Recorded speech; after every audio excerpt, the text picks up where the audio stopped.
So, brief introduction to cannabinoids, and again, this is something that not only are you going to learn more about throughout your career in the industry, but in all honesty, we are going to continue to learn more about as these compositions are able to be studied and researched more.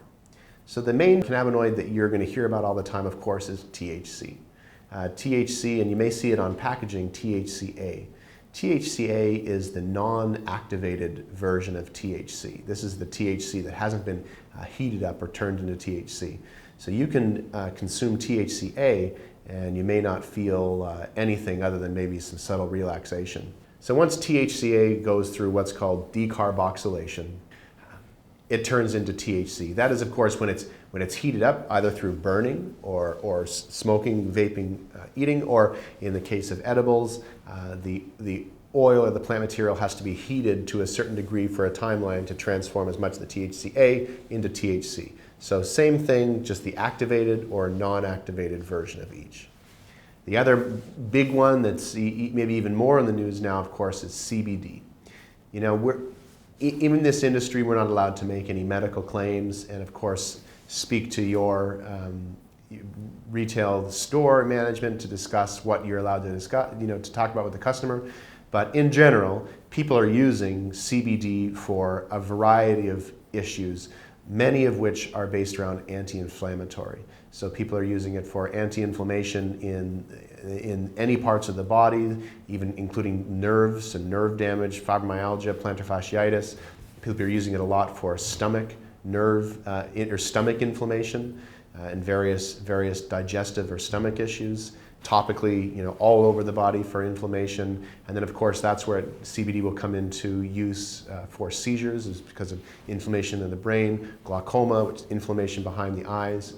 And then, of course, CBD also seems to have a very calming, relaxing effect, and that's why people are reporting to use it for various anti-anxiety, calming issues, sleep issues. So CBD is the really exciting one that people are looking at medicinally.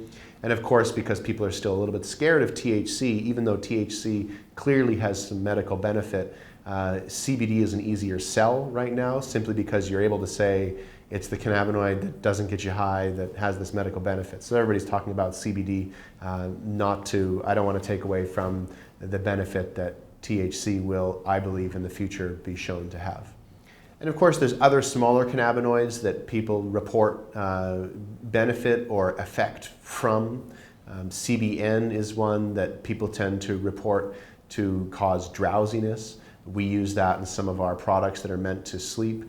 CBN is made through a process that takes us about 2 weeks to take a batch of oil, and through various processes that we have found can transform a certain amount of the THC into CBN. So it's a cannabinoid that actually is part of a process that's developed, not necessarily one that's found in high quantities directly in the plant, but the one that is developed through process of heat, agitation, pressure.